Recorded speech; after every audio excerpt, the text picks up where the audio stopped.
చెప్పాను కదా ఇందాక,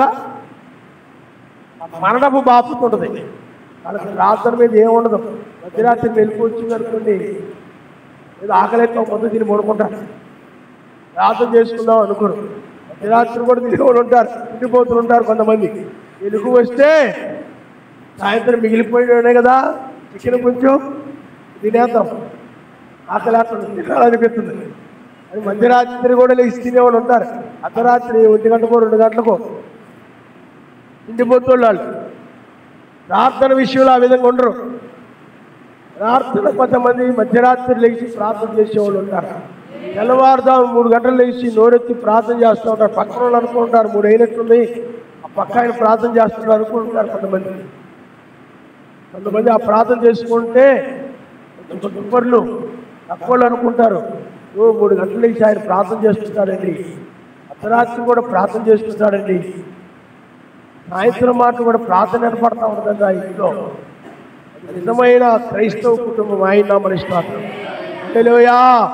వాళ్ళ ఇళ్లలో గొడవలు ఏర్పడుతుంటాయి. సాయంత్రం గొడవ, అర్ధరాత్రి మెలకు వచ్చిందనుకో ఏదో దాని మీద మళ్ళీ గొడవ, మళ్ళీ తెల్లారి గంటలు లేచిన దగ్గర మళ్ళీ గొడవ. పక్కన వాళ్ళు ఏమనుకుంటారు,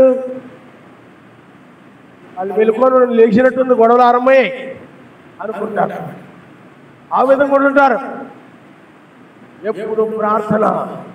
అందుకనే సమయము అసమయమని లేదు. ఎప్పుడైనా ఆయన కోసం మనం ప్రార్థన చేసుకోవచ్చు. ఎవరో సహోదరు అర్ధరాత్రి ఫోన్ చేస్తాడు,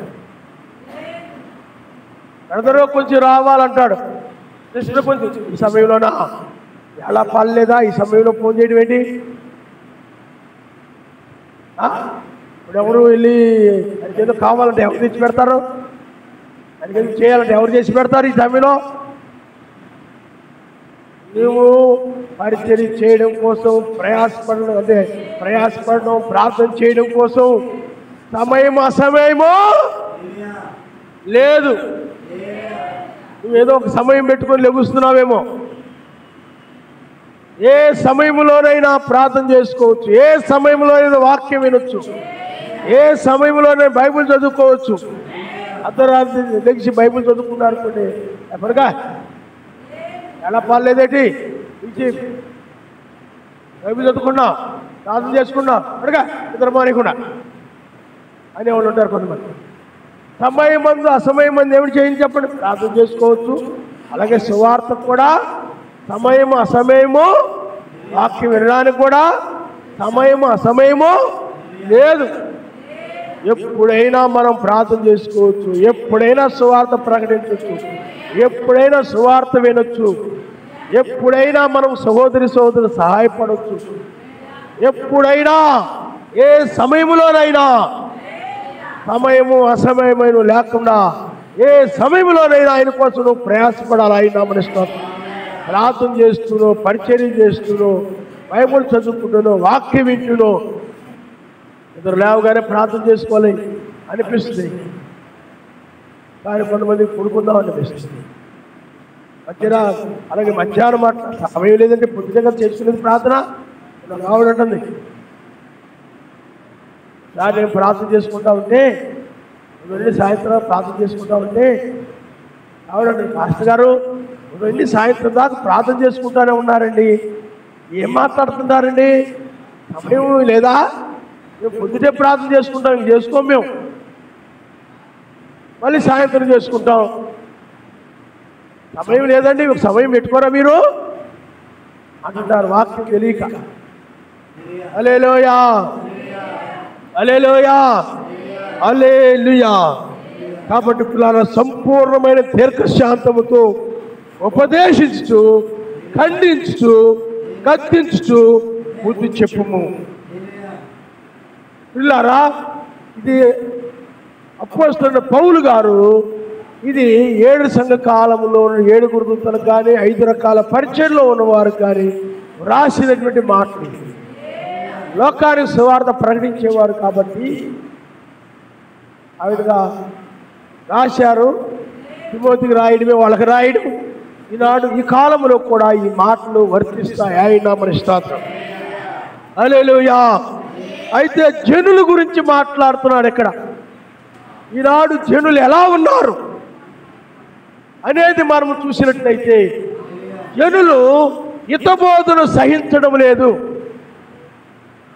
హితబోధను సహించడం లేదు.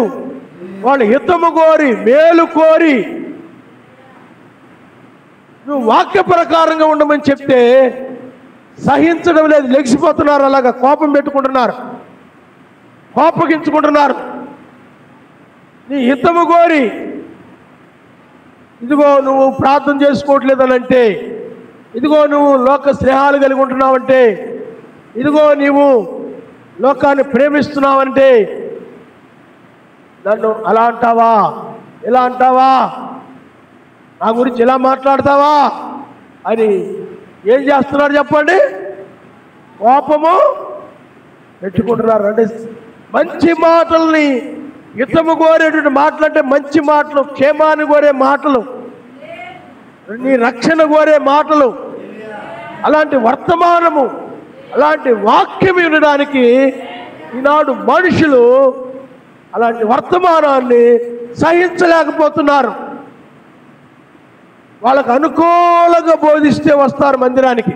నువ్వు అలాగా, నువ్వు ఇలాగా, నువ్వు ఇంత గొప్పోడివి, అంత గొప్పోడివి, నువ్వు అలా చేసావు, ఇలా చేసావు, నువ్వు వీరుడివి, శూరుడివి, ధీరుడివి, నీ వంటి వాళ్ళు ఎవరు లేదు, నీ వంటి భక్తి పోరులు ఎవరు లేరు.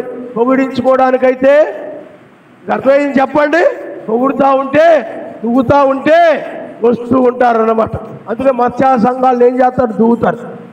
కోడి పుంజును దువ్వినట్టు దువ్వుతారు, ఆవును దువ్వినట్టు దువ్వుతారు. అది అలా మెడ దువ్వుతూ ఉంటే మెడ హాయిగా ఇలా పెడతారు అన్నమాట పైకి. అలాగే హాయిగా ఉండే బోధలు, హాయిగా తీగా చక్కగా ఉండేటువంటి బోధలు. అర్థమైంది. అందుకని జనులు అలాంటి వాటిని కోరుకున్నారు. హిత బోధను సహించక హితము కోరి చెప్పేటువంటి వాక్యాన్ని, మేలు కోరి చెప్పేటువంటి వర్తమానాన్ని సహించడం లేదు. ఆనాడు యూదులు కూడా మెస్సయ్య వాక్యమును చెప్పినప్పుడు వాళ్ళు హితము కోరి, మీరు సర్ప సంతానము, మీరు సున్నం కొట్టిన సమాధులు వంటి వారు, మీరు అబ్రాహాము సంతానం అని చెప్పుకుంటున్నారు, కానీ అబ్రాహాము సంతానము కాదు మీరు, మీరు కయ్యూను వంటి వారు. కయ్యూను ఎలాగైతే హేబేలుని చంపాడో మీరు కూడా నన్ను అలాగ చంపాలని చూస్తున్నారు, మీలో ప్రేమ లేదు అని మాటలని చెప్పినప్పుడు వారు ఏం చేశారంటే, అవన్నీ సహించలేక, మేము అబ్రాహాము సంతానం అయితే మమ్మల్ని పొగడాలి కానీ, మమ్మల్ని ఇలా ఇలా గొప్పగా చెప్పాలి కానీ, మమ్మల్ని నలుగురిలో అందరిలో ఇలాగ అంటావా అని కోపం పెట్టుకొని, వాటిని సహించలేక వాళ్ళు కోపం పెట్టుకొని, కోపగించుకొని, ఆయన ఏమి చేయుదుమా, ఎక్కడ దొరుకుతాడా, ఏమి చేయుదుమా అనేవాడు, అనుకునేవారు. అందువల్ల హితబోధను సహించినటువంటి కాలం ఇది. హితబోధను సహించినటువంటి మనుషులు, నిజమైన వధువు ఆమె సహనము కలిగింది. ఆమె సహనము కలిగింది కాబట్టి ఆమె సహిస్తుంది. ఆమె చూడండి, కానాను స్త్రీ ఉంది, ఆమె సహించింది ఆ మాటలు. ఈ యొక్క రొట్టె ముక్కలు కుక్కలు వేయడానికి కుదరదు అన్నప్పుడు, లేకపోతే కుక్కలు తినును కదా అని ఆమె అన్నది. కాబట్టి పిల్లారా, అలాంటి మాటలు ఆమె సహించింది. బైబిల్లో మనం చూసినట్లయితే పేతురు ఒక సమయంలో ఆయన అంటాడు, సాతానా పొమ్ము అంటాడు. ఎందుకంటే ఆయన మరణించవలసిందని చెప్పాడు, అది దూరమగునుగా అంటాడు పేతురు. సాతానా పొమ్ము, ఆయన కార్యములకే నువ్వు ఆటంకంగా ఉన్నవాడు. సహించాలి. వాక్యాన్ని ఏం చేయాలి చెప్పండి? నిజం. ఆయన వధువు ఏం చేసి చెప్పాడు? ఆయన బోధనే సహిస్తుంది. అలాగా మోషే కాలంలో కూడా జనులు సహించేవారు కాదు. సహనము లేని మనుషులు, సహనము లేని జనులు, సహనము లేని జనుల కాలంలో మనం ఉన్నాము. వాళ్ళు వాక్యాన్ని వినడానికి, వాక్యముని వినుటకు, లేకపోతే ధర్మశాస్త్రాన్ని వినడానికి ఆసక్తి లేనటువంటి జనులైనటువంటి కాలము ఆ మోషే కాలములో మనం చూస్తున్నాం. ఆయన నామమున స్తోత్రం. హల్లెలూయా. అందువల్లే ఆ రోజుల్లో సహనము లేక, సహించలేక ఇలారా కానాను చేరే వరకు కూడా వాళ్ళకి సహనము లేదు. యెహోషువ కాలేబులు సహనము కలిగిన వారు కనుక కానానులను ప్రవేశించే వరకు కూడా సహనముతో ఆ యొక్క మోషేని, యెహోషువను వాళ్ళు వెంబడించారు. ఆయన మనిస్తారు. హల్లెలూయా, హల్లెలూయా. కానీ వీళ్ళైతే సహనము లేదు. సహనము లేదు కాబట్టి వీళ్ళు ఏం చేశారు చెప్పండి? సహనము లేని వారు హితబోధన, మోషే చెప్పినట్టు హితబోధన దాతాను, అబీరాము, కోరహులు ఉన్నారు. మీ అంగీలకి నీలి సూత్రాన్ని తగిలించుకోండి, మీరు విశ్రాంతి దినాన్ని మీరిపోయారని చెప్తే దాతాను, అబీరాము, కోరహులు ఆ మాటలు సహించలేకపోయారు. సహించలేక మోషే నువ్వు ఒక్కడివే సర్వ సమాజంలో పరిశుద్ధుడు అనుకుంటున్నావు, నీతిమంతుడు అనుకుంటున్నావు, అందరూ పరిశుద్ధులే, నువ్వు అందరిలో నిన్ను హెచ్చించుకుంటున్నావు అని వారు ఏం చేశారు చెప్పండి? 200 మందికి పైగా ఏకమై వాళ్ళందరూ కూడా మోషే కాలంలో తిరగబడ్డారు. సహనము ఈనాడు మనుషులకి సత్య వాక్యాన్ని, హితబోధని, సత్యవాక్యమును, సత్యాన్ని సహించలేనటువంటి కాలం ఇది. ఈనాడు కూడా రెండవ రాకడ గురించి బోధిస్తూ ఉంటే బ్రహ్నాం గారు సంఘాల్లో వాళ్ళు సహించలేకపోతున్నారు. ఇది రెండవ రాకడ, ఇది వేకు చుక్కే రెండవ రాకడ. లేఖనాలు ఏం చెప్తున్నాయంటే అదే చెప్తున్నాం మనం. వాక్యమే సత్యము. యోహాను సువార్త 17వ అధ్యాయం 17వ వచనాన్ని మీరు ఒకసారి చూడండి. యోహాను సువార్త 17వ అధ్యాయము 17వ వచనం.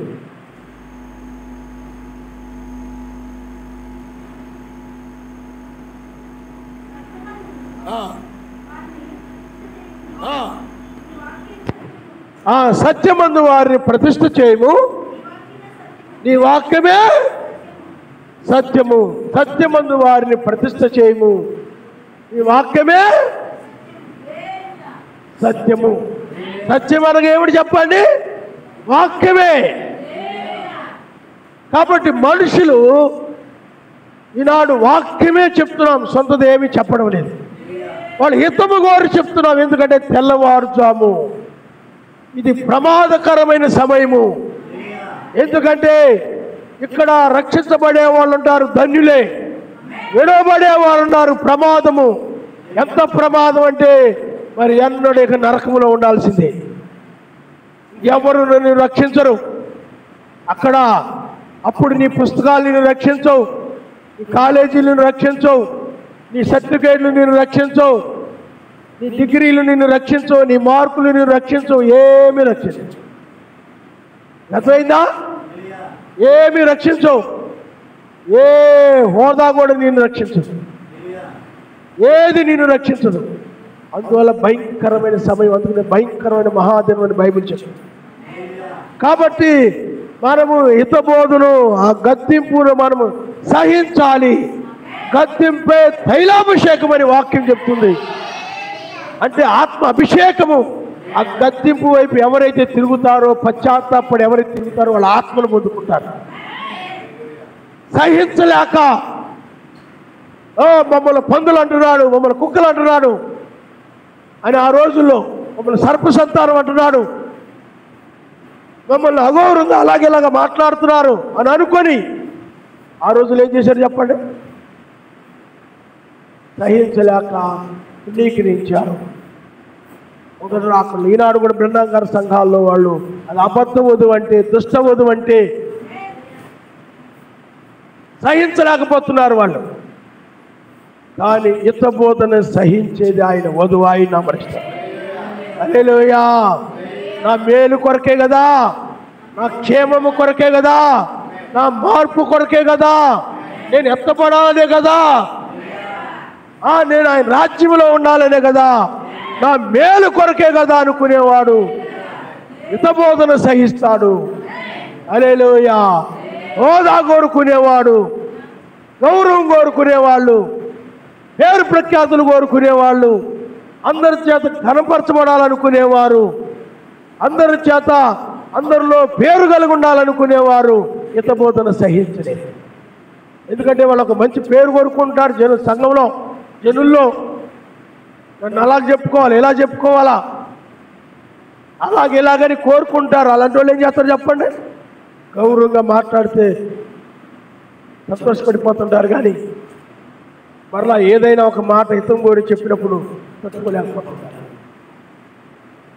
కాబట్టి ఈ జనులు ఎలాంటి కాలం అంటే హితబోధన సహించినటువంటి కర్తృత్వం తప్పంటే తట్టుకోలేకపోతున్నారు, దుర్బోధన అంటే తట్టుకోలేకపోతున్నారు, క్రిస్టమస్ అనేది తప్పంటే తట్టుకోలేకపోతున్నారు, సహించలేకపోతున్నారు. ఏమండి?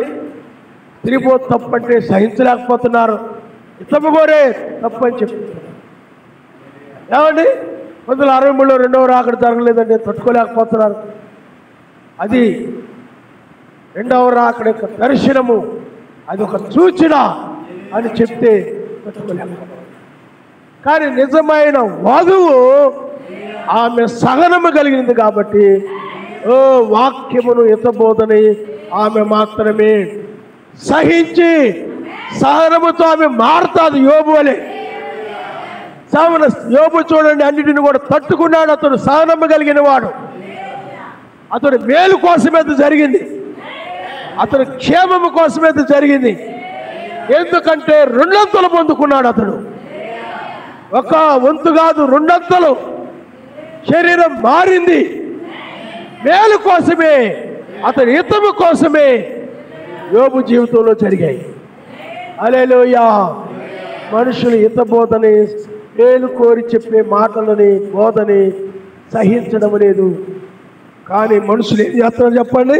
దురద చెవులు కలిగిన వారై చూడండి, దురద చెవులు కలిగిన వారై తమ స్వకీయ దురాశలకు అనుకూలముగా. చూడండి, ఇక్కడ మనమైతే ఆయనకు అనుకూలంగా ఉండాలని వస్తున్నాం. మనం ఆయన ఇష్ట ప్రకారంగా, ఆయన అనుకూలమైన, అందుకని అనుకూలమైన పైర్లు ఫలించుతానన్నది బైబిల్. అనుకూల సమయం అన్నది బైబిల్లో. ఆయనకు అనుకూలముగా ఉండడం కోసం, ఆయనకు అనుకూలంగా నడవడం కోసం. ఏమండి? నేను ఇక్కడికి వచ్చి ఆయన అనుకూలంగా జీవించాలి, ఆయన చిత్త ప్రకారం నడవాలి, ఆయన వాక్య ప్రకారం జీవించాలి, ఆయన ఏది బయలుపరుస్తాడో, ఏది బోధిస్తాడో నా హితము కోరి దాని ప్రకారం నేను జీవించాలనే ఉద్దేశంతో మనం వస్తాం ఇక్కడికి. హల్లెలూయా, హల్లెలూయా. కానీ ఈ జనులు ఇప్పుడు ఎలా ఉన్నారంటే, ఈ చెడ్డ జనులు, వారు కొన్ని దురాశలతో ఉంటున్నారు. వాళ్ళు కొంత సొంత ఆశలతో ఉంటున్నారు. ఆ ఆశల ప్రకారం ఉన్నట్లయితే అది సత్యము, లేకపోతే అది అబద్ధము. మాకు తెలుసు, మాకు జ్ఞానం ఉంది, మేము తెలివైన వాళ్ళమి, మాకు అది తెలుసు, ఇది తెలుసు అనేటువంటి ఒక దురాశలతో వాళ్ళు ఉన్నారన్నమాట. ఆ దురాశలు వాళ్ళు ఏం చేస్తారో తెలుసా? హితబోధన సహించడం, వాక్యాన్ని సహించడం.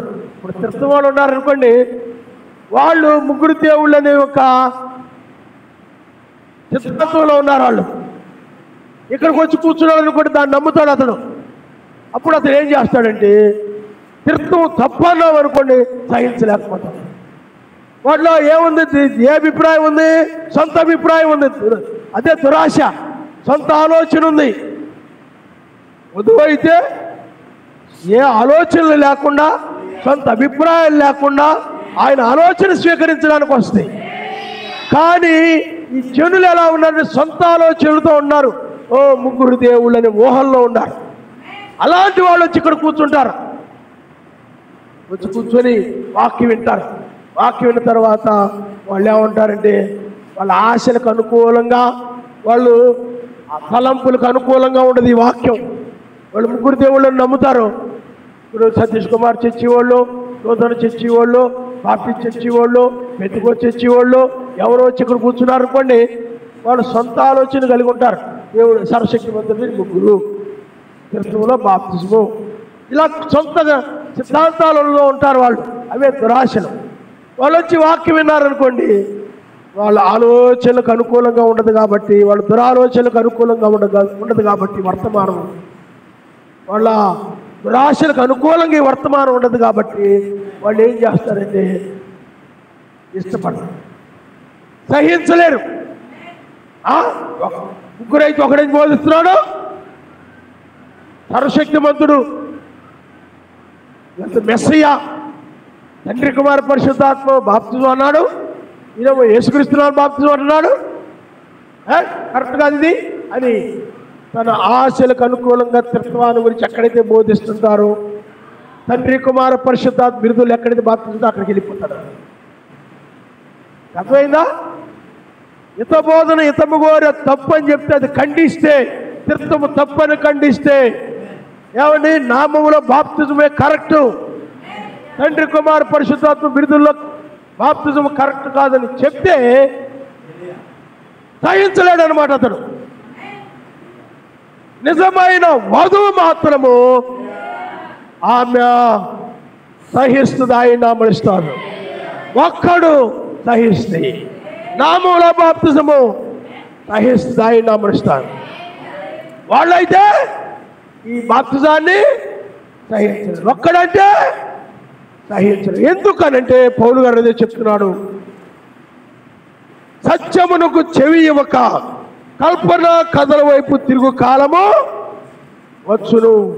అంటే ఇప్పుడు మనుషులు కల్పన కథల వైపు తిరిగిపోయారు, సత్యమునకు చెవిగేవారుగా లేరు. ఆనాడు యూదులు ఉన్నారు.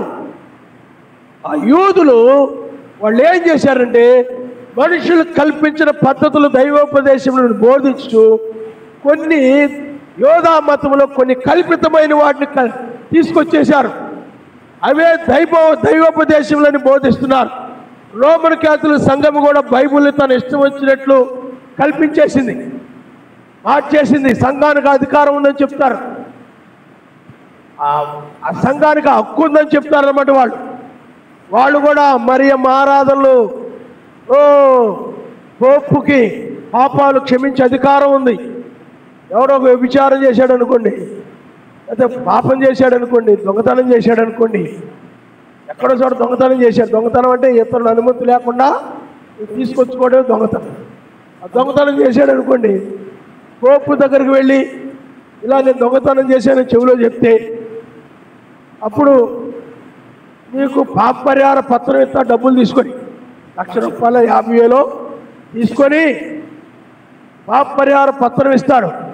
ఆ పత్రం నీ దగ్గర ఉంటే ఈ పాపం పరిహారం అయిందని అర్థం అన్నమాట. అలాంటి కల్పితమైన బైబిల్లో లేవు, వాక్యంలో లేవు. ఇవన్నీ త్రిత్వం అనేది వాక్యంలో లేదు. అందువల్ల మనుషులు ఇవన్నీ బైబిల్లో లేనివి, అంటే బైబిల్లో లేనివి సంఘంలో తీసుకొచ్చి పెట్టారు.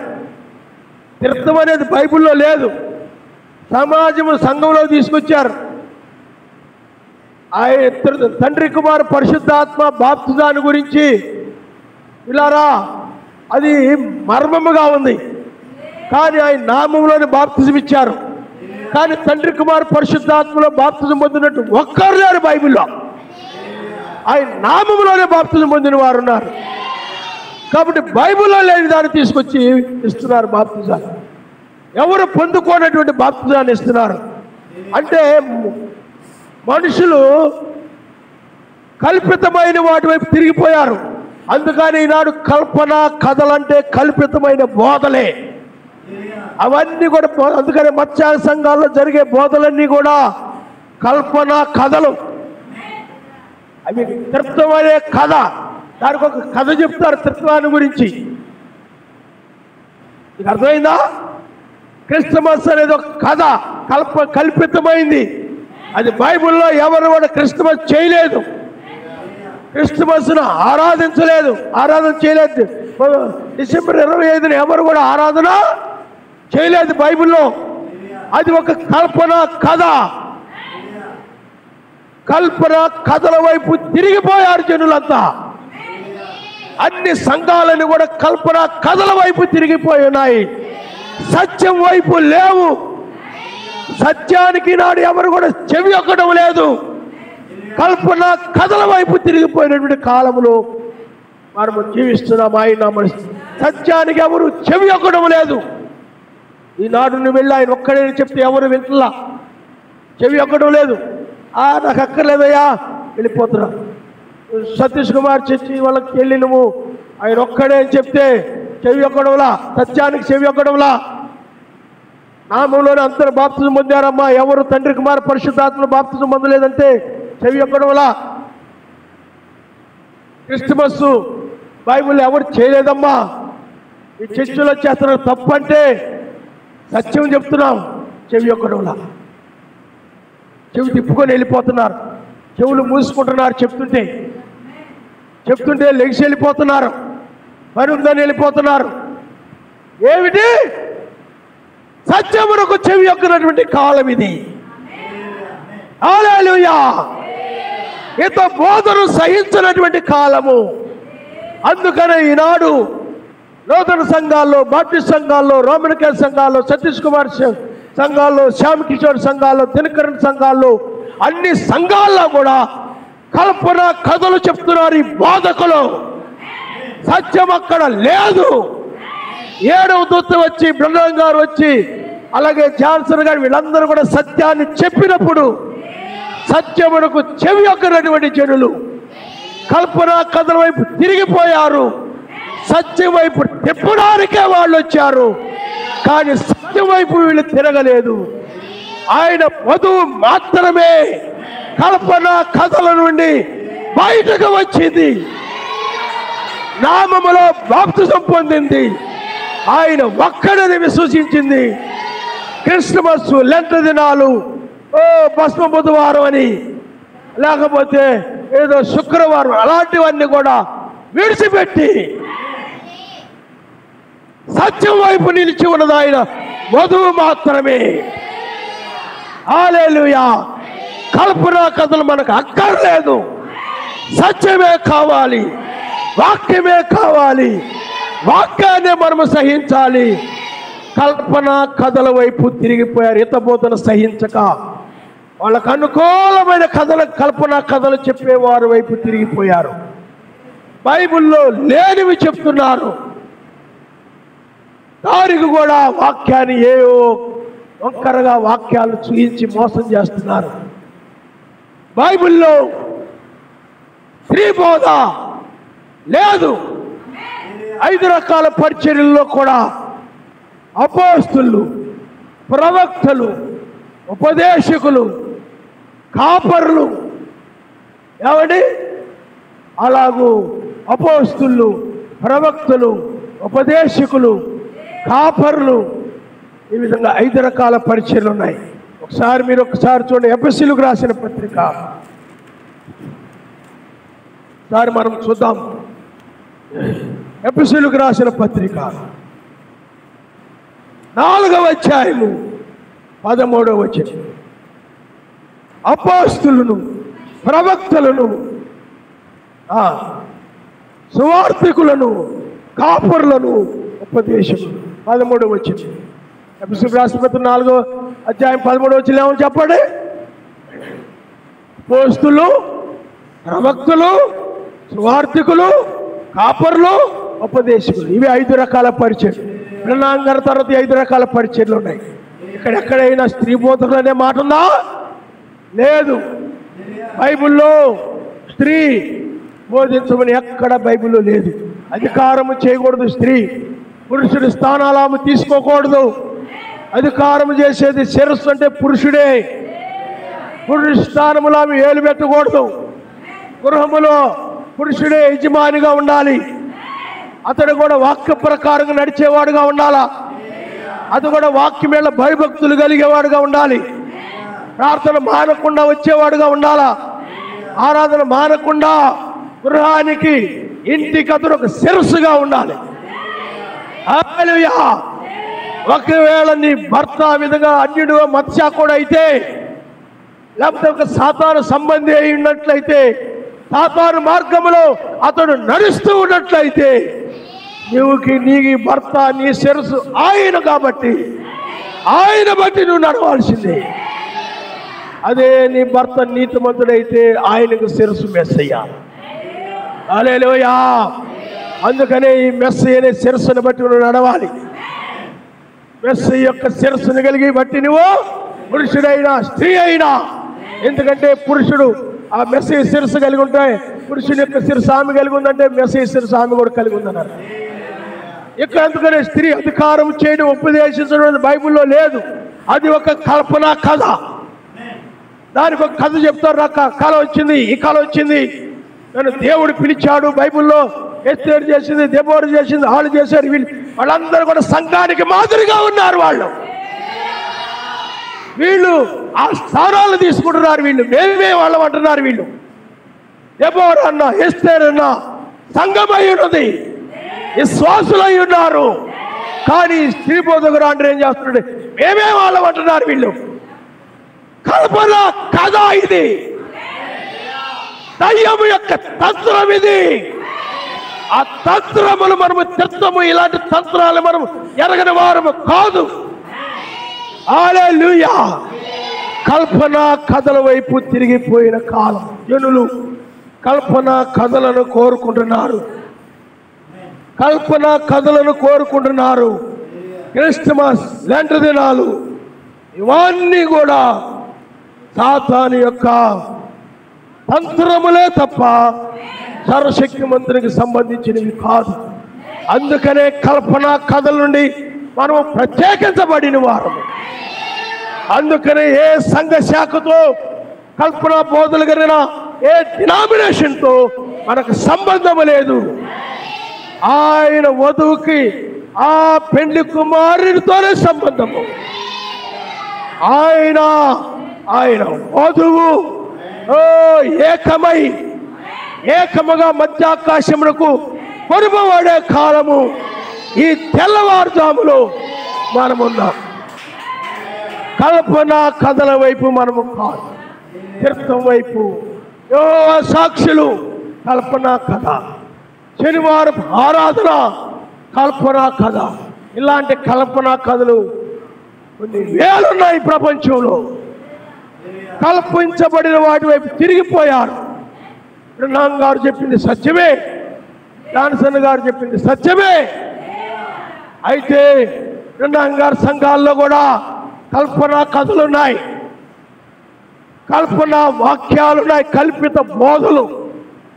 ఇవి మనుషులు కల్పించిన పద్ధతులు, కల్పించబడినటువంటి మనిషి బైబిల్లో లేని వాటిని బోధిస్తున్నారు. బ్రహ్నాం గారి సంఘాల్లో అలాంటివి వచ్చేసాయి. అక్కడ కూడా విగ్రహారాధన ఉంది. వాళ్ళు బ్రహ్నాం గారిని ఆరాధించే వాళ్ళు ఉన్నారు. బ్రహ్నాం గారు ఫోటో పెట్టుకొని క్రీస్తు థామస్ గుంపు ఉంది, బ్రహ్నాం గారే దేవుడని ఆరాధించే వాళ్ళు ఉన్నారు, పూజ చేసేవాళ్ళు ఉన్నారు. బ్రహ్నాం గారు పేరు మీద పాటలు పాడుతూ ఆయన ఆరాధిస్తూ ఆ విధంగా బాప్తిజాలు ఇస్తూ, అదంతా కూడా ఒక కల్పితం. ఎందుకంటే బ్రహ్నాం గారు మన కోసం ప్రాణం పెట్టలేదు, బ్రహ్నాం గారు మన కోసం సిలువ వేయబడలేదు, ఆయన మన కోసము మరణించి తిరిగి లేవలేదు. మన కోసం మరణించి తిరిగి లేచిన వాడు ఆయనే. హల్లెలూయా, హల్లెలూయా. అందువల్ల పిల్లారా, బ్రహ్నాం గారి సమాధి ఇప్పటికి అలాగే ఉంది, కానీ మెస్సీ సమాధి ఖాళీగా ఉంది. వాక్యమే సత్యము. ఆయన ఒక ప్రవక్తని వాక్యం చెప్తుంది. ఆయన ద్వారా మనిషి కుమారు పరిచర్య జరిగిందే తప్ప ఆయన మనిషి కుమారుడు కాదు. ఆయన మనిషి కుమారుడు కాదు, ఆయన దేవుడు కాదు, కానీ సర్వశక్తిమంతుడు కాదు, కానీ సర్వశక్తిమంతుడి చేత పంపబడినటువంటి దూత అన్నాడు. 7వ సంఘకాలపు లవదీయ సంఘకాలపు ఏలియా అదే వాక్యం చెప్తుంది. 7వ పలుకు దినముల్లో మర్మములు సమాప్తమగున వాక్యం చెప్తుంది. మర్మము ఆ భయంకరమైన మహాదినము రాకమునుపు ప్రవక్తకు ఏలియాను పంపుతారని ఆయన వాగ్దానము చేశాడు. అది వాక్యము, అది సత్యము. దేవుడు అనేది ఆయన దేవుడని బైబిల్లో చెప్పడం, ఆయన సృష్టికర్తని బైబిల్ చెప్పడం. కానీ వీళ్ళు ఆయన దేవుడుగా మార్చి ఆదికాండంలో ఉన్నాడు, ఇక్కడ ఉన్నాడు, అక్కడ ఉన్నాడని ఈ కల్పిత వాదకులు చెప్తూ ఉన్నారు. దయ్యం యొక్క ఆరాధన, కల్పన కథలు చెప్తారు దాని గురించి. అలాంటి కథలు మనకు అక్కర్లేదు. వాక్యమే కావాలి, సత్యమే కావాలి. ఆ వాక్యమే జీవింపజేసేది. హల్లెలూయా, హల్లెలూయా. కాబట్టి పిల్లారా, మీరు ఆలోచించేయండి. బ్రహ్నాం గారు ఏలియా అత శాఖ సంఘాల నుండి వధువు బయటకు పిలువబడిన కొరకు పంపబడినటువంటి ప్రవక్త. ఆయన ఏమైనాడు చెప్పండి? ప్రవక్త. హల్లెలూయా, హల్లెలూయా. అందువల్ల బ్రహ్నాం గారు వెళ్ళిపోయిన తర్వాత చాలా కల్పన కథలు వచ్చాయి. పౌలు వెళ్ళిపోయిన తర్వాత అనేక మంది క్రీస్తు విరోధులు బయలుదేరి కల్పనా కథలు చెప్పడం ఆరంభించారు. ఈనాడు కూడా బ్రహ్నాం గారి తర్వాత కూడా చాలా మంది కల్పనా కథలు ఆరంభించారు. ఇలారా, ఒక విషయాన్ని మీరు గుర్తుపెట్టుకోండి. 1963లో రెండవ రాకడ జరిగిందని వధువు సంఘాల్లో కొంతమంది కల్పించి బోధిస్తూ ఉన్నారు. 1963లో రెండవ రాకడ జరగలేదు కాబట్టి 1963 తర్వాత ప్రసంగాల్లో బ్రహ్నాం గారు రెండవ రాకడ కొరకు కనిపెట్టుదామని చెప్పాడు. కానీ ఆ మేఘం యొక్క సూచన ఏమిటంటే, పరిశుద్ధ పర్వతం మీద ఎలాగైతే ఆయన దర్శనమిచ్చాడో, సన్సెట్ పర్వతం మీద కూడా ఆయన అదే విధంగా దర్శనమిచ్చాడు. ఆ దర్శనాన్ని గురించి బ్రహ్నాం గారు ప్రార్థించినప్పుడు అది ఆయన రాకడలోనే బయలుపరచబడుతుందని చెప్పాడు తప్ప ఆ ముద్ర, 7వ ముద్ర, ఆ రాకడలో ఆయన వచ్చినప్పుడు బయలుపరచబడుతుందని చెప్పాడు తప్ప. కానీ వీళ్ళు ఏం చేశారంటే, బ్రహ్నాం గారు చెప్పిన మాటలకి విరుద్ధంగా 1963లో రెండవ రాకడ జరిగిందని కల్పించారు. కల్పన కథలు చెప్పే బోధకులు వీళ్ళు. వాక్యం అలా చెప్పడం లేదు. వాక్యం ఎప్పుడు కూడా 2000 సంవత్సరాల ముగింపులో ఆయన వస్తాడని, 6000 సంవత్సరాల ముగింపులో వస్తాడని బైబిల్ చెప్తుంది. ఎందుకంటే 6 దినములు శ్రమ పడిన తర్వాత 7వ దినాన్ని విశ్రాంతి ఇవ్వడానికి ఆయన వచ్చి, 6000 సంవత్సరాల ముగింపులో ఆయన వచ్చి 7వ దిన ఆయన విశ్రాంతిని ఇస్తాడు. అలాగే బైబిల్ చెప్తుంది, 2 దినాలు అయిన తర్వాత ఆయన 3వ దినాన్ని తిరిగి లేచినట్లుగానే మనము కూడా 2000 సంవత్సరాల ముగింపు తర్వాత 3వ దినములో మనము లేపబడతామని వాక్యము చెప్తూ ఉంది. హల్లెలూయా, సత్యం అది. ప్రతి 2000కు ఒక రక్షణ వచ్చింది. సత్యం అది. చరిత్ర చెప్తుంది, బైబిల్ చెప్తుంది. హల్లెలూయా, 2000 సంవత్సరాల క్రితం. కాబట్టి పిల్లారా, కానీ 1963లో రాకడ జరగడానికి వీలు లేదు. ఎందుకనంటే 2000 సంవత్సరాలు ముగించబడకుండా ఆయన రాకడ జరగదు. 2000 సంవత్సరాలు ముగించబడితేనే ఆయన రాకడ జరుగుతుంది. కాబట్టి 2000 సంవత్సరాలు ముగించబడదు. కాబట్టి 1963లో రెండవ రాకడ జరగలేదు. రెండవ రాకడ జరగడం అంటే 2000 సంవత్సరాలు ముగించబడితేనే రెండవ రాకడ జరుగుతుంది. 2000 సంవత్సరాలు అవ్వదు. అందువల్ల లేఖనాలు సరిపోవట్లేదు. కాబట్టి 1963లో రెండవ రాకడ జరిగిందనేటువంటి దుర్బోధ అసత్యమైనటువంటి బోధ. అది సత్యమా కాదు. హల్లెలూయా, కల్పన కథది, కల్పన కథ.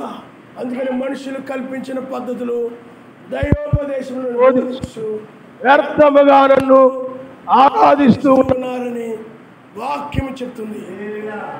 హల్లెలూయా, హల్లెలూయా. కాబట్టి పిల్లారా, 2000 సంవత్సరాలకు ఆయన వచ్చాడు. ఆదాము దగ్గర నోహు కాలం 2000 సంవత్సరాలు, నోహు దగ్గర నుండి మెస్సీ వరకు 2000 సంవత్సరాలు, మెస్సీ దగ్గర నుండి మరలా ఇప్పటి వరకు 2000 సంవత్సరాలపై 3వ సంవత్సరం 3వ దినములో మనం ఉన్నాము. కాబట్టి ఆయన 2000 సంవత్సరాల ముగింపులోనే ఆయన వస్తాడు తప్ప 1963లో రాడు. రాడితే అలా వచ్చినట్లయితే ఆయన వాక్యాన్ని ఆయన మీరిపోయినట్లు అవుతుంది. ఆయన చెప్పిన మాటను ఆయన మీరిపోయినట్టు అవుతుంది. అందువల్ల 1963లో రెండవ రాకడ జరిగింది ఒక కల్పనా కథ. బ్రహ్నాం గారు చెప్పలేదు, వీళ్ళు కల్పించారు. అది అలాగే బ్రహ్నాం గారి రెండవ రాకడనే బోధ కల్పన కాదది. అంజూరం చెట్టు చిగురించినప్పుడే బ్రహ్నాం గారు కూడా భూమి మీద ఉన్నారు కాబట్టి అప్పుడే రాకడ జరిగిపోయిందనే బోధ కల్పన కథ. అసలు రెండవసారి ఆయన వాక్యం ఏం చెప్తుందంటే రెండవసారి ఆయన వేకుచుక్కగా వస్తాడని మాత్రమే బైబిల్ చెప్తుంది. వాక్యమే సత్యము. ఆయన కాలం నిరంతరం మేల్కొని వేళ తెలుసుకుని ఇలాగూ చేయడి. విశ్వాసులైనప్పుడు కంటే రక్షణ సమీపంగా ఉంది. సత్యము వైపు మనం చూడాలి. కల్పన కథల మనకు అక్కర్లేదు. ఎక్కడ కూడా లేఖనాలు ఎక్కడ కూడా విరారా ఏకచుక్క ద్వారానే రక్షణ కలుగుతుందని బైబిల్ చెప్తుంది. తన కొరకు కనిపెట్టుకుని వారు రక్షణ నిమిత్తమై ఆయన రెండవసారి వస్తాడని కాలం నిరంతరం మేల్కొని వేళని తెలుసుకుని ఇలాగూ చేయడి. విశ్వాసులమైనప్పుడు కంటే రక్షణ సమీపం. వాక్యాన్ని మనము చూద్దాం, కాలాన్ని మనము చూద్దాం. 6000 సంవత్సరాలు ముగింపే మనకు ముఖ్యం. హల్లెలూయా. ఎందుకంటే ఆయన 6000 సంవత్సరాలు మాత్రమే భూమికి ఇచ్చాడు. 6000 సంవత్సరాలు మాత్రమే శ్రమపడుటకు సమయం ఇచ్చాడు. ఇప్పుడు 6000 సంవత్సరాల తర్వాత పునరుత్థానము, లోక నాశనము రెండు ఉన్నాయి. అంటే జడ్జిమెంట్, 1000 ఏళ్ల పాలన. అందుకే 1000 ఏళ్ల పాలనకి 6000 సంవత్సరాలకు మధ్యలో ఇప్పుడు మనమున్న కాలం ఏమిటంటే తీర్పు కాలము. న్యాయాధిపతిగా రంగం మీదకి వచ్చి వాని క్రియలను బట్టి ప్రతిఫలం ఇవ్వడానికి ఆయన వచ్చినటువంటి కాలం ఇది. వాక్యమే సత్యము. వాక్యాన్నే మనము చూడాలి. ఆయన మనసులో ఈనాడు అనేక మంది కల్పన కథల వైపు తిరిగిపోయారు, కట్టు కథల వైపు తిరిగిపోయారు. బైబిల్లో లేవు. బైబిల్లో ఆయన తెల్లవారుజామున వస్తాడని బైబిల్ చెప్తుంది. ఆయన సాయంకాలం వస్తాడని బైబిల్ చెప్పట్లేదు. 1963లో ఆయన వచ్చేటది సాయంకాల సమయం. సాయంకాలం ఆయన వస్తాడని బైబిల్ చెప్పడంలా. ఎందుకంటే అప్పుడే రాకడ జరిగిపోతే మరి వేకుచుక్క సంగతి ఏంటి? సాయంకాలమే రాకడ జరిగిపోతే తెల్లవారుతో నిద్ర మేల్కొని వేళలో రక్షణ కలుగుతుందని బైబిల్ చెప్తుంది. ఈ రక్షణ సంగతి ఏంటి? రెండు సంఘాల్లోని కల్పిత బోధకులారా మీరు ఆలోచించవలసిన సమయం ఇదే. హల్లెలూయా. అప్పుడే రాకడ జరిగిపోతే లేఖనాలు మిగిలిపోతున్నాయి. వేకుచుక్కనిచ్చిందని వాగ్దానం మిగిలిపోతుంది. అదేమని చెప్తే వేకుచుక్క వధువు ద్వారా జరుగుతుందని కల్పిస్తున్నారు. కల్పన కథ ఇది. అలా జరుగుతుందని బ్రహ్నాం గారు చెప్పలేదు. బ్రహ్నాం గారు ఏం చెప్పారంటే వేకుచుక్క వచ్చినప్పుడు వర్తమానికులుగా వాడుకొనడు ఆయన తన రాజ్యం యొక్క సంగతులని ముఖాముఖిగా పంచుకుంటారు. హల్లెలూయా, హల్లెలూయా. కాబట్టి పిల్లారా మీరు ఆలోచన చేయండి. కల్పన రెండవ రాకడ విషయంలో కల్పన కథలు ఉన్నాయి. వధువు రాకడనే కల్పన కథ ఉంది. ఏమండి, గారి ద్వారా రెండవ రాకడ జరుగుతుందనే కల్పన కథ ఉంది. రెండవ రాకడ వధువు ద్వారా జరగడం అనేది కల్పితమైన కథ. అది బ్రహ్నాం గారి ద్వారా రెండవ రాకడ అనేది కల్పితమైన కథ. అది కానీ వాక్యమే సత్యము. అందుకనే ఈనాడు కల్పన కథల వైపు తిరిగిన కాలము. జనులు కల్పన కథల వైపు తిరుగుతున్నారు, తిరిగిపోయారు. కల్పన కథలకు చెవి ఎక్కుతున్నారు. వాక్యం ఇక్కడ రెంకలు వేస్తూ ఉంటే, వాక్యం ఇక్కడ కేకలు పెడుతూ ఉంటే సత్యం వైపు చెవి ఎక్కున్నటువంటి కాలం ఇది. హల్లెలూయా. రెండవ రాకడ సత్యము, వాక్యము సత్యము. 8వ దినములో వేకువజామున తెల్లవారుజామున లోతు బయటకు వచ్చేసి 9వ దినములో జరిగినట్లుగానే బైబిల్ జరుగుతుందని బైబిల్ చెప్తుంది. వాళ్ళు విడిచిపోయిన దినమనే ఉగ్రత వచ్చింది భూమి మీద. వాళ్ళు తెల్లవారుజామున విడిచి బయటకు వెళ్ళిపోయారు. ఉగ్రత భూమి మీదకి వచ్చింది అదే దినములో. ఇప్పుడు కూడా మనం విడిచిపెట్టి ఈ దినములో పైకి వెళ్ళిపోతే విడవబడిన వారి మీదకి ఆయన ఉగ్రత వచ్చేస్తూ ఉంది. హల్లెలూయా, హల్లెలూయా. కాబట్టి పిల్లారా, అందుకని సత్యమునకు చెవియొగ్గనటువంటి కాలం. అందుకు ఆయన అన్నాడు, ఒక విధవరాలు దివారాత్రులు నిత్యము ప్రార్థన చేస్తూ ఉంది, నాకును నా ప్రతివాదికిని న్యాయము తీర్చమని ప్రార్థిస్తూ ఉంది. అయితే ఆమె వచ్చి అస్తమాను గోజాడుకున్నట్లు ఆమెకు న్యాయము తీర్చునని ఆయన ఏర్పరచబడిన వారు కూడా అలా న్యాయం తీర్చరా. ఆయన భూమి మీదకు వచ్చినప్పుడు సత్యమునకు చెవియొగ్గే వారిని కనుగొందురా అన్నాడు. ఈనాడు వాక్యమునకు చెవియొగ్గేవారు కనబడడం లేదు. అందరూ కల్పనా కథల వైపు తిరిగిపోయారు. మతశాఖ సంఘాలు, చివరకు బ్రహ్మంగార సంఘాలు అనేక మంది కల్పనా కథల వైపు తిరిగిపోయారు. కానీ సత్యమునకు చెవియొగ్గేది ఆయన వధువు మాత్రమే.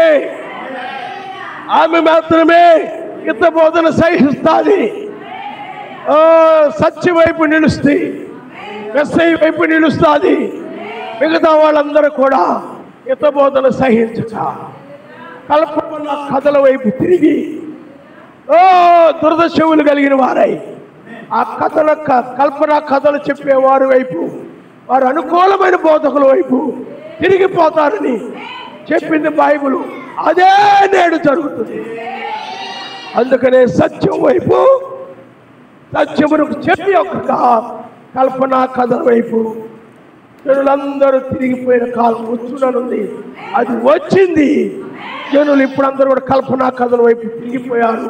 అందుకనే సత్యమునకు, వాక్యమునకు, రెండవ రాకడ యొక్క సత్యమునకు, రెండవ రాకడ యొక్క వాక్యమునకు చెవియొగ్గనటువంటి కాలము ఇదే చివరి కాలం. ఆనాడు బ్రహ్మంగారి కాలంలో, ఏడవ దూత కాలంలో, అనగా అయ్యగారి కాలంలో సత్యమునకు చెవియొగ్గిన వారు కొద్దిమంది ఉన్నారు. ఈనాడు ఇంకా కొద్దిమంది మాత్రమే అనేక మంది దుర్బోధన వైపు తిరిగిపోయారు. బైబిల్లో లేని వాటి వైపు తిరిగిపోయారు. బైబిల్లో 2000 సంవత్సరాల తర్వాత మాత్రమే ఆయన మనల్ని స్థిరపరుస్తాడని బైబిల్ చెప్తుంది. లేఖనాలను నమ్మడం లేదు, సత్యాన్ని నమ్మడం లేదు. ఆయన అస్తమయం వచ్చును, అర్ధరాత్రి వచ్చును, కోడి కూసే వెళ్ళవచ్చును, తెల్లవారుజామున వచ్చును, తెల్లవారుజామునే వస్తాడని, రక్షించడానికి నిద్ర మేల్కొని వస్తాడని,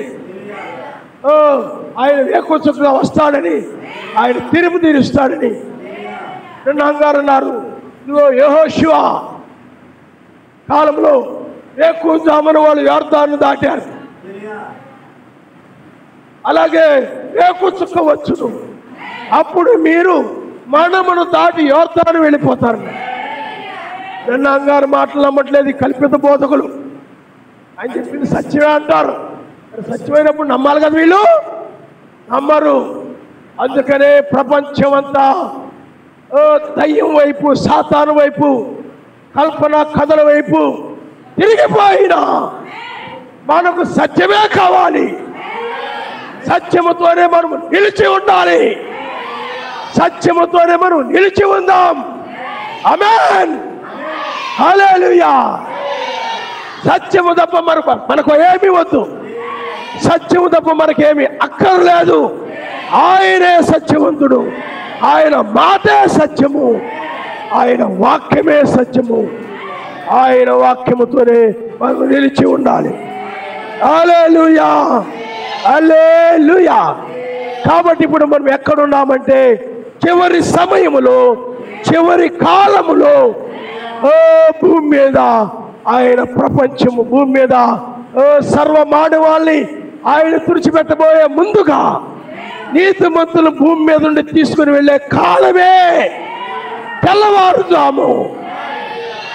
ఆ కాలంలో మనం ఉన్నాం. హల్లెలూయా. సాయంకాలంలో ఎప్పుడు ఎత్తబాటు జరగలేదు. సాయంకాలంలో ఎలియాజరు వచ్చాడు, 7వ దూత వచ్చాడే తప్ప రాకడ జరగలేదు. 1963లో రాకడ జరిగింది. అది సాయంకాలం అని చెప్పే కల్పిత బోధలు. అది రెండవ రాకడ కాదు, అది దర్శనము, సాయంకాలం దర్శనం. ఎందుకంటే బ్రహ్నాం గారు పరిచర్లో మొదటి రాకడలో ఏం జరిగాయో అవే తిరిగి జరిగాయి. మొదటి రాకడలో జరిగినటువంటి స్వస్థతలు, అద్భుతాలు, ప్రియులారా వాక్య బయలుపాటు, అలాగే పరిశుద్ధ పర్వతం మీద అతీతమైన మేఘం యొక్క దర్శనము కలిగింది. అదే విధంగా బ్రహ్నాం గారి పరిచర్లో కూడా మొదటి రాకడలో జరిగినవే స్వస్థతలు, హృదయ రహస్యాల బయలుపాటు, వాక్య బయలుపాటు, అలాగే సన్సెట్ పర్వతం మీద దర్శనము జరిగాయి. కాబట్టి పిల్లారా, బ్రహ్నాం గారి పరిచయం రెండవ రాకడ జరగలేదు. రెండవ రాకడ తీర్పు, జడ్జిమెంటు.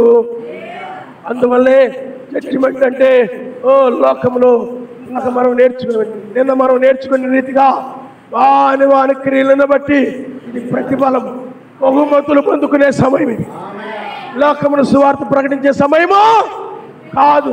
1963లోనే రెండవ రాకడ జరిగితే అప్పుడే న్యాయమైన తీర్పు ఆరంభమైతే లోకమునకు సువార్త ప్రకటించడం అప్పుడే ఆగిపోవాలి. మరి 1965 నుండి మరి 5 రకాల పరిచర్యలు వచ్చి సువార్త ప్రకటిస్తారు. బ్రహ్నాం గారు ఎందుకు చెప్తున్నారు చెప్పండి. ఆలోచన చేయాలి. సత్యమే మనకు కావాలి. సత్యమే ఎప్పుడు జయిస్తుంది. సత్యమే మరణాన్ని జయించి మనల్ని పైకి లేపుతుంది. ఆ సత్యము వాక్యమే. ప్రతి నరుని మాట అబద్ధం, కల్పితం. ప్రతి సంఘములో ఉన్న బోధ కల్పితం, కల్పన, కట్టు కథలు, పెట్ట కథలు మనకు అక్కర్లేదు. వాక్యమే మనకు కావాలి. ఆయన రాజ్యమే మనకు కావాలి. కాలముతో మనం నిలబడదాం. అంటే తెల్లవారుజాముతో మనం నిలబడదాం. వాక్యముతో మనం నిలబడదాం. దానియేలును లేపిన వాడే, హిందూ దినములో లోతుని క్షమించండి నోవును దాటించిన వాడే, 7వ సంఘకాలంలో అనగా తెల్లవారుజామున ఆనోకును లేపిన వాడే, లోతును తెల్లవారుజాము రక్షించిన వాడే, తెల్లవారుజామున రిబ్కాను తీసుకొని వెళ్ళిన వాడే, తెల్లవారుజామున ఇజ్రాయెల్ ఎర్ర సముద్రం దాటించిన ఆయనే. ఆ బలిష్టకు ఎక్కువ దోతే మనల్ని రక్షించడానికి రంగం మీద వచ్చాడు. హల్లెలూయా. అందుకనే 3 రక్షణలు. కాలంలో ఒక రక్షణ, మొదటి రాకడలో ఒక రక్షణ, రెండవ రాకడలో ఒక రక్షణ, 3 రక్షణలు. హల్లెలూయా. వాక్యమే సత్యం. బైబిల్లో 3 రక్షణల గురించి బైబిల్ మాట్లాడుతుంది. హల్లెలూయా. కానీ నాడు ఏం చేస్తున్నారంటే వాళ్ళు కల్పించుకుంటున్నారు. వాళ్ళు కల్పించుకుంటున్నారు. రెండవ రాకడ తీసుకెళ్లి బ్రహ్నాం గారికి తప్పు. ఆయన మొదటి రాకడకు సంబంధించినవి ఆయన పరిచయం. బైబిల్లో ఎస్తేరు, దెబోరా ఉందనుకోండి. బైబిల్లో ఎస్తేరు, దెబోరా, ఏలియా, ఆనోకు, నోహు, లేకపోతే దానియేలు, అబ్రాహాము, వీళ్ళందరూ కూడా వధువుకు సాదృశ్యంగా ఉన్నారు. కానీ నాడు మనుషులు ఏం చేస్తున్నారు? ఏలియా నేనే, అబ్రాహాము నేనే, దానియేలు నేనే, ఎస్తేరు నేనే, నేనే నేనే నేనే అని లెగిసిపోతున్నారు చాలా మంది. అది దయ్యము. అది వధువుకు సంబంధించింది. అది విశ్వాసాల సమూహానికి. కానీ వాళ్ళు వ్యక్తిగతంగా తీసుకుంటున్నారు. ఎస్తేరు నేనే పెట్టి, ఏమండి అబ్రాహాము నేనే, ఆయనలాగా నేను చేస్తా, ఆయనలాగా నేను నడుస్తా. అవి కాదు నువ్వు తీసుకోవచ్చు. వాళ్ళ విశ్వాసాన్ని తీసుకో. నిప్పులు రాసిన పత్రిక 11వ అధ్యాయంలో వాళ్ళ విశ్వాసాన్ని గురించి మాట్లాడుతుంది. అలాంటి విశ్వాసం కలిగిన వధువుగా ఉండాలి. హల్లెలూయా. హల్లెలూయా. వాళ్ళ పేరు నువ్వు కలిగి ఉన్నంత మాత్రం వాళ్ళు నువ్వు ఒకటి కాదు. విశ్వాసము ద్వారానే ఒకటి అవుతారు. అబ్రాహాము ఎట్టి విశ్వాసము కలిగి ఉన్నాడు, అట్టి విశ్వాసాన్ని కలిగి ఉండాలి. కాబట్టి పిల్లారా, మీరు ఆలోచన చేయండి. చివరి సమయంలో ఉన్నాము. అందరూ కూడా ఈనాడు కల్పన కథ వైపు తిరిగిపోయారు. సత్యం వైపు నిలిచేవారు లేరు. సత్యానికి చెవి యొక్కవారు లేరు. నాశనం దగ్గరకు వచ్చింది. కల్పన కథ వైపు తిరిగి వారిని అందరూ కూడా ఆయన నాశనం చేస్తారు. వాక్యం వైపు నిలిచి ఉన్నవారు మాత్రం వెళ్ళిపోతారు. ఈ లేఖనము ఈ సత్యము నెరవేరుతున్నవి సంఘాల్లో కూడా తెలియదు, మత్స్య సంఘాలలో తెలియదు. ఏ కూర్చొని ఇచ్చిన ఆ కార్యం నెరవేరుతుంది. ఆయన ఇచ్చాడంటే ఆయన నెరవేరుస్తాడు. ఈ నెరవేర్చబడుతున్న విషయం నూతన సంఘానికి, బాప్టిస్ట్ సంఘానికి, పెంతెకోస్తు సంఘానికి, బైబిల్ మిషన్ సంఘానికి, లేకపోతే క్రీస్తు థామస్ గుంపుకు కానీ, అలాగే పిల్లారా బ్రహ్మాంగర్ సంఘాలు అనేక మందికి, పిల్లారా బ్రదర్ గుంపుకు కానీ, ఇస్కోల్ గుంపుకు కానీ, ఎవరికి ఈ లేఖన నెరవేర్పు గురించి తెలియదు. మొదటి ఆఖరు గురించే వాళ్ళకి తెలుసు, బ్రహ్మాంగ గారి యొక్క పరిచర్య గురించే వాళ్ళకి తెలుసు. కానీ రాకడని వాళ్ళు తిరస్కరిస్తారు, ఎరుగరు వాళ్ళు.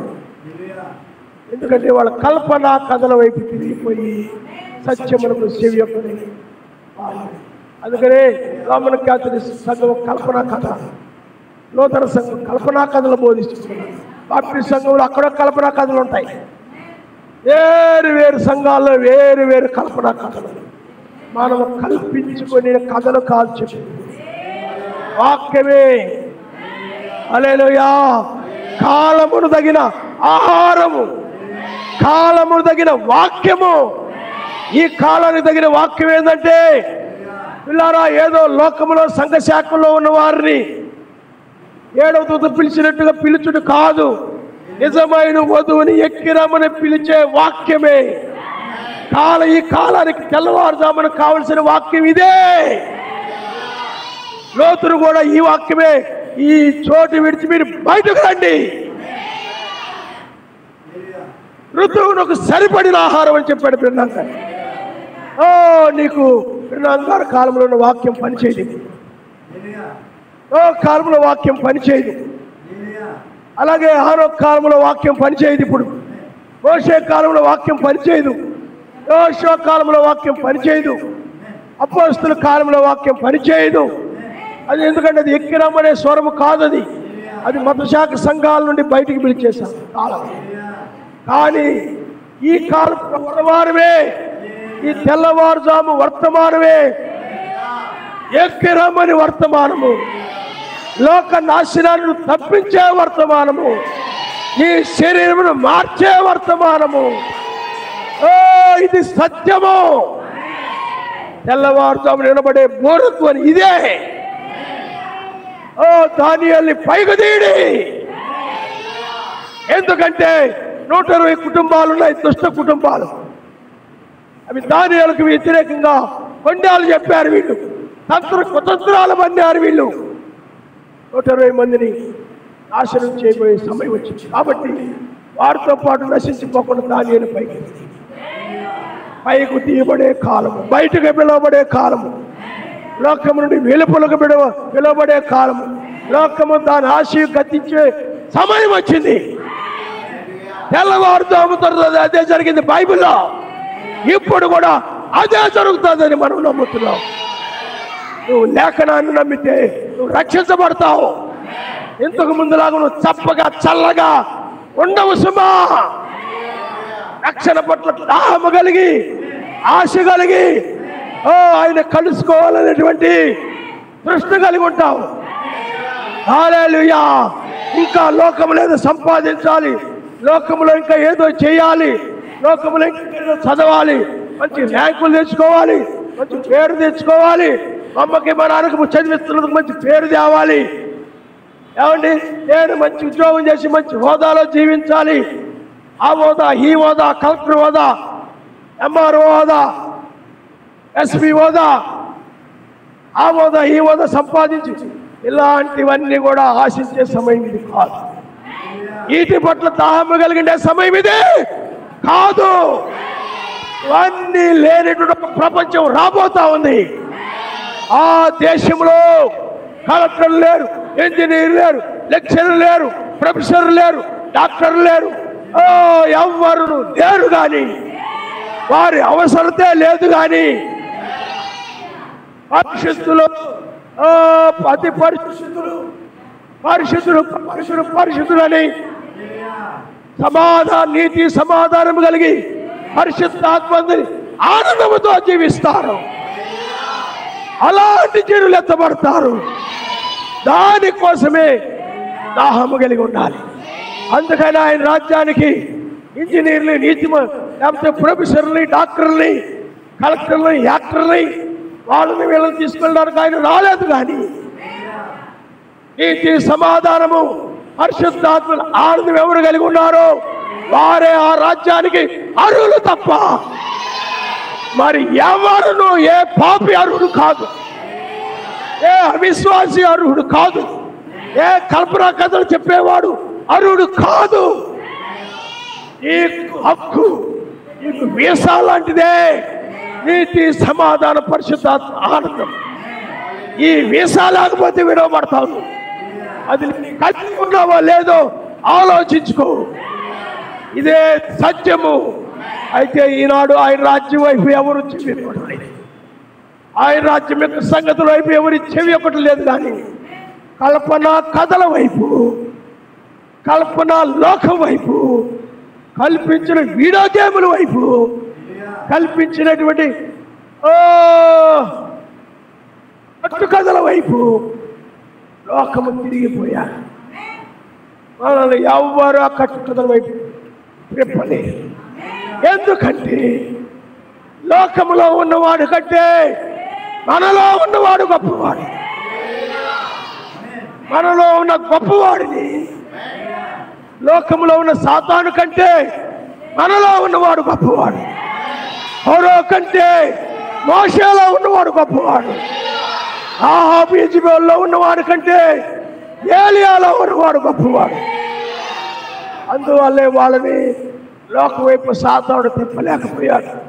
మనలో కూడా బలవంతుడు ఉన్నాడు. కాబట్టి ఈ బలహీనుడైన ధైర్యము, బలము కలిగిన మనల్ని కల్పనా కథల వైపు త్రిప్పచాలదు. ఆయన వాక్యముతోనే ఆయన వద్ద నిలుస్తుంది.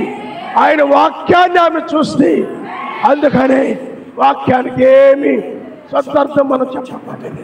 ఈనాడు వాక్యానికి సొంత అర్థాలు చెప్పి కల్పనా కథలు వచ్చాయి. కానీ వాక్యములకు ఆయనే అనువాదం ఇచ్చాడు. ఎవరు అనువాదం ఇవ్వాల్సిన పని లేదు. కానీ గర్భను జన్మిస్తాడని చెప్పాడు, జన్మించాడు. అది సత్యవంతి. ఇంకా వేరే అర్థం ఏం చెప్పక్కర్లేదు వాక్యానికి. ఆయన వేకుచ్చి తీర్పు తీరుస్తానని చెప్పాడు. ఇక వాక్యానికి ఇంకే అర్థం మార్చాల్సిన పని లేదు. వాక్యమే సత్యం. ఆయన దుర్మేర్కొల్లో వేళలో వచ్చి విశ్వాసం రక్షిస్తానని చెప్పాడు. వాక్యమే సత్యం. ఉన్నది ఉన్నట్లుగా చెప్పడమే. దానికి ఏ అనువాదము చేయాల్సిన పని లేదు. ఆయనే అనువాదము చేసి బైబిల్లో పరిశుద్ధాత్మ ద్వారా ముద్రించాడు. పరిశుద్ధాత్మ వాటిని తీసుకుని బోధించడమే తప్ప సొంత అర్థాలు చెప్పినాడు. సొంత కల్పిత బోధలు అనేకమైన వచ్చాయి. అవి బైబిల్లో లేవు. ఉన్నదానితో నిలిచి ఉండేదే సత్యము, అదే వాక్యము, అదే ఆయన వధువు. తల్ల వంచుకొని మనం ప్రార్థన చేసుకుందాం. హల్లెలూయా. లోకమంతా కల్పనా కథల వైపు తిరిగిపోయింది. లోకమంతా చెడిపోయింది. ఈనాడు ఎక్కడ సత్యము లేదు. ఏ సంఘములోనూ సత్యము లేదు.